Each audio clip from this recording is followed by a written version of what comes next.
Salom do'stlar. Excelda mana birinchi bo'lib VB, ya'ni eng osoni mana ko'rishingiz mumkin. Yacheyka tanlanganda plyusga, ya'ni ikkala holat bo'yicha ko'rsatib beryapti. Buni qanday qilamiz degan savolga mana tayyor bunaqasi turibdi. Kodlari buni opisaniyada qoldirib ketaman. Xo'p.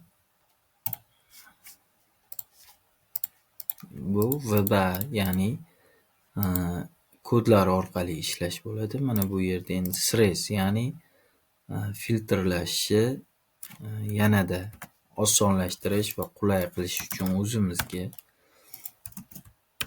misol uchun tanlaymiz hamda Ctrl+T,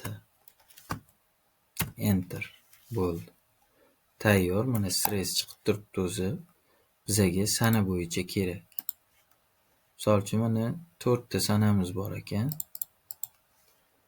Yonma-yon qilib olamiz. Bo'ldi mana do'stlar.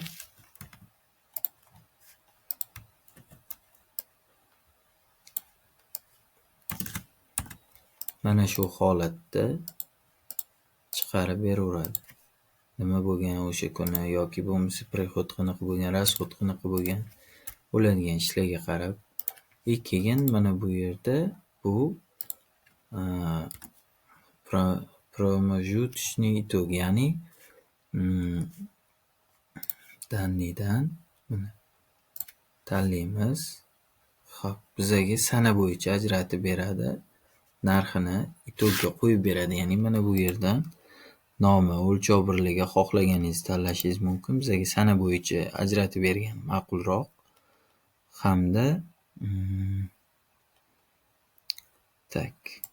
bosamiz. Mana har bir chislo bo'yicha общий hisob-kitob qilib beryapti itoglarni. O'zi avtomatik tarzda qo'yib beryapti. Har bir chislo bo'yicha oxirida общий itogni ham beryapti. Xo'p, mana общийsi bu. Chislolar bo'yicha bu. Ichiga kiraman desa bu holatda ko'rsatadi. Endi diagrammada ko'pchilik mana kerakli joy tanlaymiz. Misol uchun men bu holatda tanlangandan keyin narx. Endi bizaga bu qaysi? Ya'ni mana buni ham qo'shishimiz kerak bo'ladi. Ya'ni mana bu yacheykani ham qo'shishimiz kerak yoki kengroq qo'shdik. Buni ham qo'shishimiz kerak bo'ladi. Buni shunday kopirovat qilib olamiz va ustiga bosib выставить.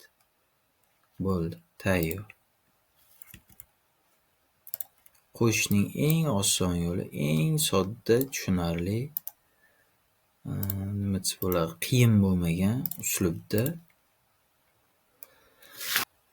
ko'rishingiz mumkin. Bu juda ham oson va oxirgi fishkalaridan biri. Excel'ni shiftni mana tanlaymiz. Shiftni bosib turib hammasini olamiz va общийga komanda berib olamiz. Bo'ldi. Общий komandani oladi shu holatda. Baravar turgan joyida buyruq bersa bo'ladi. Yoki bo'lmasa agar bitta yacheykada bir xil sonlar bo'lsa, shu yacheyka bo'yicha formula kiritib yuborsa ham bo'ladi.